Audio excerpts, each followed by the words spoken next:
That's a good down, Nicki.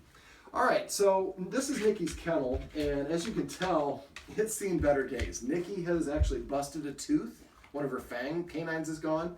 As you can see, it's bent here, and we have carabiners here to actually keep her locked in because she wants to defeat the kennel. So when most people put their dog in a kennel, they don't actually kennel train the dog. They put the dog in the kennel, they close the door, and they think that's training, but that causes the dog to feel like it's being punished.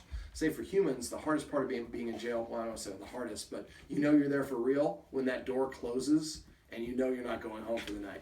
So closing the door often achieves a panic state for the dog. So what I want to do is help the dog practice being in the kennel calmly. So the first thing we do is we want to make sure the dog goes in there. Now we use the expression travel every time that it touches her lips. Now you see now she's lingering in there. We did this exercise yesterday. Travel. So all we want to do is keep throwing the treat in until the dog goes in like this with no hesitation. If your dog kind of leans way forward and doesn't want to walk in it, it still feels a negative association. Now, if you've tried to trap or capture your dog or force it in, the closer you are to it, the less likely it's going to be to go in. If you have a dog that's really fearful, you might have to put the treat here, get the dog to come here, the next time here, the next time here, the next time there, breadcrumb them in there. All right, now she's lingering in here. Come. Travel. So now what I'm doing, I want to make sure she's completely in the kennel before I do this. I follow up behind her, so I'm blocking her from exiting with my feet. I wait for her to be stationary, which she is now. Now I want to make sure she's looking at me before I do it. I take a small step back. Now, if anytime she SITs, I'm not spelling it out because I don't want her to do it on command. Anytime she SITs, I take a giant step backwards simultaneously. When she SITs, it's her way of saying, I'm challenging Les to get out of the kennel. I want to communicate that I appreciate what she did, and I do that by moving myself further away from the exit. Now, when we do this, there is nothing for the dog to rail against. They can't bust a tooth or fight anything because there's nothing but air. The dog has to exhibit the control themselves.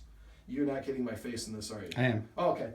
This is with the camera angle, that's fine. It might be better if my face is not in it. You're prettier than I am. All right, so now she's stationary, so I can take another step back. You don't want to move back too far. Now, anytime she tries to come forward, I'm going to move forward and make a hissing sound just like I did there to communicate I disagree with what you're doing. However, you saw she moved right into an SIT, so I immediately took a step backwards. It's kind of like a dance. You have to be synchronized. Now, she's looking at my hand for treats, so I'm going to put them away. I'm going to keep one in my hand, but I'm holding it in a way that she won't notice that I have one in my hand. When she actually LAYs, I'm going to take a knee and call her out. And for a lot of dogs, even when they're protesting to get out of here, as soon as you take the knee, the first couple times they're like, I'm not coming out. So that's a shift, so I would take, that makes it harder for her to come out, so I would respect that and move a little bit further away to communicate that going side saddle, I appreciate that as well.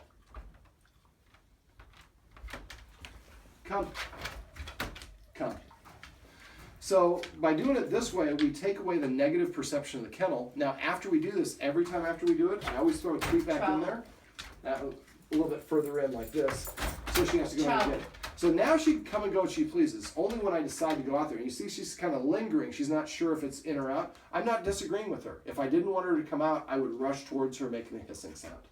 So this is the first stage of how we can kennel train our dog to be calm and relaxed in the kennel.